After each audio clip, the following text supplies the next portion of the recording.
Eu me rendo, o novo ensino médio tem que ser revogado. É isso mesmo que você ouviu. Hoje eu vou te contar porque que eu mudei de opinião, de defensor do novo ensino médio para defensor da revogação. Então já curte o vídeo e vem comigo.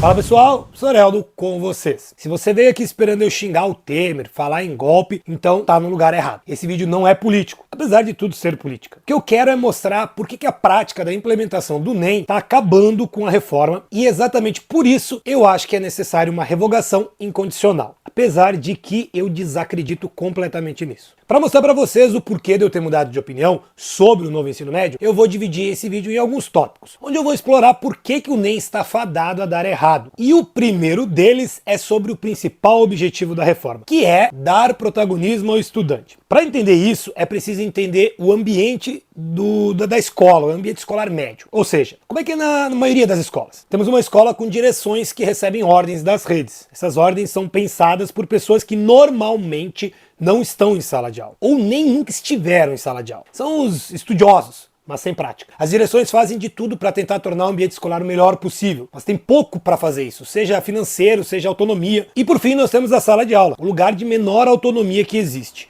Ali temos um professor que detém o poder e o conhecimento e um aluno que está aí para absorver a luz do conhecimento. Eu sei que eu estou exagerando, mas na maioria dos casos é assim. O professor não considera o estudante como parte do processo de aprendizagem, mas apenas como receptor de conhecimento. E é esse ambiente que o NEM queria mudar, dando escolha aos estudantes. Mas falhou horrivelmente. E isso se deve à criação das trilhas de aprendizagem. A coisa mais idiota que alguém já fez. Colocar um monte de matéria misturada, que não se conversam, com um monte de nomes bonitinhos, mas sem conteúdo estruturado. E deram para os jovens escolher. Mas no fim eles acabaram ficando retidos a uma ou duas opções. E nem era aquela que eles queriam.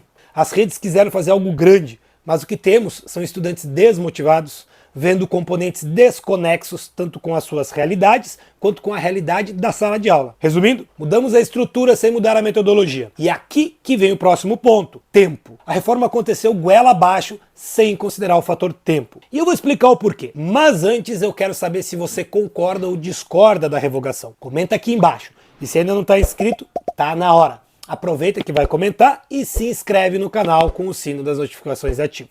Assim você fica por dentro de tudo que acontece na educação pelo país. Clica ali e já compartilha esse vídeo para todos os seus colegas. Vamos ver o que eles têm a dizer sobre tudo isso. Olha só, voltando à questão do tempo. Pelo NEM ter sido inserido de forma atropelada, não tivemos a preparação correta. E eu falo isso com lugar de fala, porque eu estou envolvido com a implantação desde 2019. Lá eu estava na direção de uma escola piloto, aqui no Rio Grande do Sul. A nossa escola elaborou eletivas, buscou criar formas de protagonismo. Os professores pensaram fora da caixa.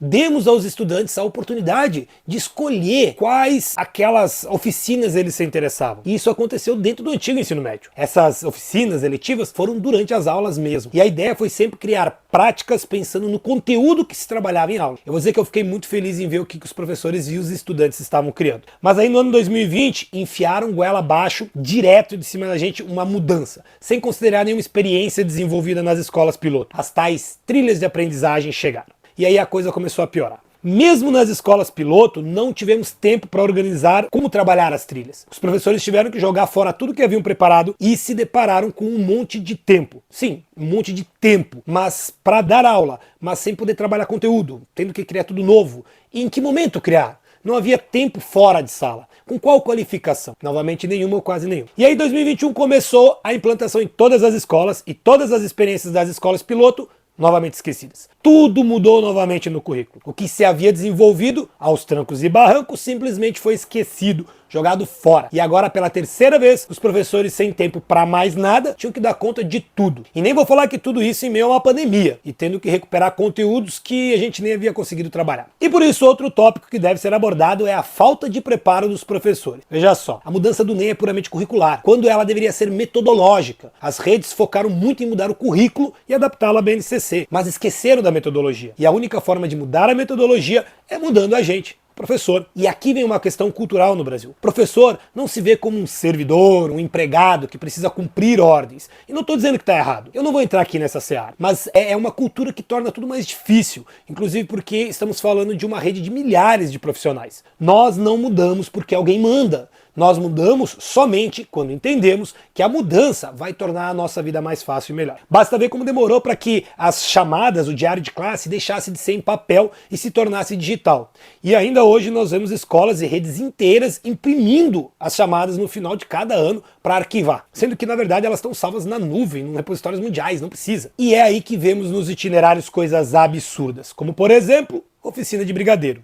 O itinerário é empreendedorismo, mas o professor não tem formação para isso. O estudante não vê a utilidade e acabamos com matação de aula, encheção de linguiça. Enquanto isso que tínhamos em 2021 e 2022, um governo onde a educação foi totalmente escanteada. Não estou aqui criticando a pessoa do ex-presidente, não é isso minha intenção, mas a política educacional que foi estabelecida no governo dele. E olha só, o MEC ficou totalmente alheio às falhas e erros que as redes estaduais, municipais e particulares estavam cometendo. Qualquer um conseguia ver que estava dando errado, mas o MEC, silêncio. E agora começamos um novo governo. E eu vou falar para vocês, apesar de a gente ver aí algum aceno para possíveis mudanças, já estamos em junho e até agora só conversa e nada de concreto. Eu acredito que o atual governo compactua com as mudanças. Já falei sobre isso nesse vídeo aqui, onde eu mostrei a ligação de Camilo Santana, o atual ministro da Educação, com as instituições que foram as maiores responsáveis pela elaboração do novo ensino médio. Outra coisa que me preocupa ainda falando de governo é que não existe proposta concreta de alteração de Enem nem de vestibular, que por sinal os vestibulares estão começando a reaparecer, não é? Nos últimos anos nós vimos que as faculdades estavam preferindo pegar a nota do Enem para formar os seus quadros discentes, mas agora mais e mais faculdades estão trazendo de volta seus vestibulares. Com que objetivo? Eles estão com medo do que vem por aí, e eu também estaria. Estudantes cada vez menos capacitados para o mínimo dentro de cada área, sem saber ler nem escrever. Gente, o povo está sendo aprovado no terceiro ano do médio, sem saber que sinais iguais dá mais e sinais diferentes dá menos. E o tempo em sala não pode ser ocupado por essa situação. Afinal, tivemos um aumento de carga horária de 800 horas anuais para 1.000 horas. Outra bobagem sem tamanho. Mas Eldo, outros países têm 1.400, 1.700 horas semanais. Verdade, mas a cultura e a sociedade brasileira se organizaram ao redor de uma escola de meio período. Assim o jovem está sempre buscando por outras oportunidades fora da escola. E com 5 horas diárias enfrentamos um problema muito grave. Ele não é nem tempo integral, nem parcial. Veja bem, se uma escola de tempo integral, o jovem fica 7 horas na escola, ele precisa ficar 4 horas no turno da manhã e mais 3 no turno da tarde, por exemplo,